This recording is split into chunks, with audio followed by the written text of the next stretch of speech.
Hello everyone, and welcome back to the Realistic 151 project, the series where I draw realistic versions of the first generation of Pokemon using the concepts of stylization and fantastical biology to inform my redesigns. It's October, and you know what that means, it's officially spooky season. And as such, I think it's about time for some appropriately spooky, realistic Pokemon designs to grace your screen. Of course, the spooky season really started like 2 weeks ago, if not like a month ago, but you know, who's counting? When it comes to making realistic Pokemon, it is a common design choice with a lot of creators to make them look unsettling or downright scary. Although I didn't choose to go that route with my design so far, I think some unsettling, creepy, or downright horrific designs would fit in a world with ghost, psychic, poison, and dark type monsters, the later of which is literally called the evil type in Japan. So today, to kick off the season, we will be tackling the bats of the Pokemon world, or at least of the Kanto region, in Zubat, Golbat, and Crobat. I actually have a surprisingly tough time drawing bats, specifically the wings. I very often make the wings far too big and the flaps between the wing bones too thin. To help with this, I used a lot of reference and even made multiple variations of each of these designs before I settled on one that I was happy with. When it came to Zubat, many features present in the original were not very accurate to real bat anatomy. In some ways, these features were alright, like the no eyes and the weird leg things just come with the territory of this being a fantasy monster, but when it came to the wings, since it's implied by their design and their animation that they actually use them to fly, as opposed to other Pokemon that just levitate, I wanted them to actually look like they were flight capable, instead of whatever weird design they have in the main series.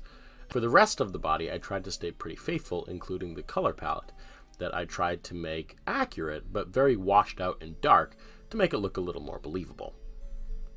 Bright neon blue is not a realistic looking bat color at all.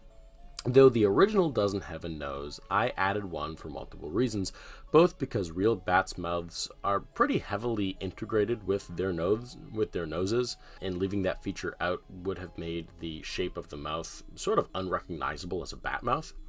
And also the presence of a nose in the empty space of face helped bring attention to the fact that there are no eyes in this design, which is a part of the original that I really love, since it's in reference to the whole blind as a bat phrase. This is another line where my design philosophy was similar to my Raticate design, where I drew them as if I were making enemies of some sort of fantasy game setting instead of real creatures, as there are many bizarre features in these designs that I wanted to keep that would be impossible in real life. So here is my realistic interpretation of Zubat, the bat Pokemon.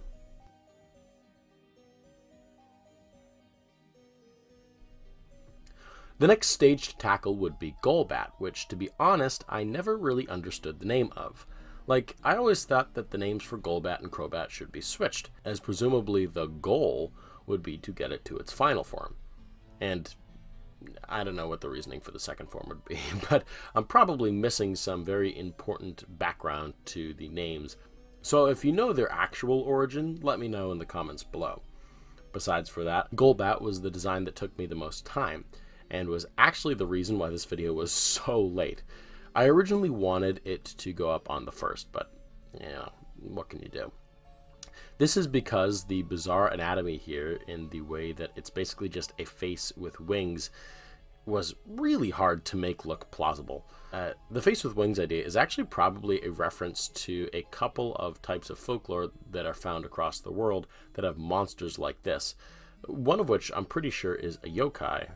But that being said, nothing to my knowledge in real life has a body plan like this, so making it look good took some finagling. Even though in all of the original designs the wings only connect to the side and taper thinner from the widest point of the wings in the middle, the way that bat wings work in real life is that they connect to the body or the tail at the widest point. And so to get the shape feeling more realistic, I both made the legs connect to the wings, like many real life species of bats have, and I also added a bat tail to give it a sort of aerodynamic shape.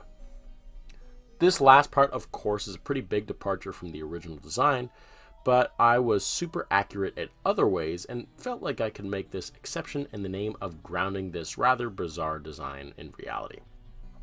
So here is my interpretation of Golbat, the bat Pokemon. Finally was the cross-generation evolution Crobat.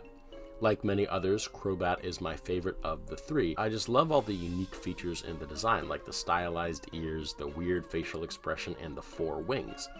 These, of course, were my favorite features, but consequently, all of those features also made it really hard to translate. 4 wings are something that's not found in real life aside for bug species and a possible disputed dinosaur fossil, so making the wings look properly integrated into the design was very important as to not make them feel tacked on. I did this by clearly showing how the shoulders attached to the chest muscles and layering them on top of each other. Maybe that's a sort of thing that you wouldn't be able to see clearly, as I implied that there would be fur in this design, like many real bats have. However, I feel like the absence of this feature would make the design sort of fall apart, so I kept it in. This addition also helps break up the featureless open section of the circular main body. I tried to keep as realistic of a bat mouth as possible while also staying accurate to the weird human-toothed frown thing that the original has going on. These bizarre features, funnily enough, came together to make, in my opinion, a surprisingly cool look, with a sort of spooky but also kind of friendly looking design. I wouldn't say it's too off-putting for a collectible monster game, which is a welcome surprise, as for a little while I was nervous about finding a good balance between making it look possible as well as keeping the aspects of the original that everybody loves, which turned out to be a very delicate balance to strike. Ending off my explanation, I have some notes on what owning this Pokemon in real life would be like, and well, I can't imagine that owning these would be too bad. Maybe get a store-bought Zubat if those are even a thing in the Pokemon world, as I imagine, like real-life bats, Zubats would carry disease, and as an extension, so would their evolution, so the biting mouth of Golbat would probably be a bit of a health hazard, but the final form would actually paradoxically probably be the safest to keep around, as since it requires strong friendship to evolve, you'd probably be safe of it hurting you because, you know, you're its friend, it wouldn't really want to. Surprisingly, I think the whole line, when compared to other Pokemon, would probably make for pretty good pets. So here is my interpretation of Crobat, the bat Pokemon.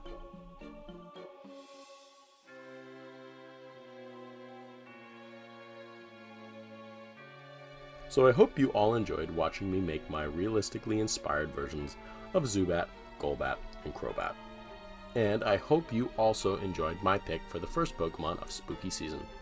I always think of bats among a few other things when I think about Halloween, and so I thought that these 3 would make a perfect start to the month. Well, as close to a start to the month as I can get this year.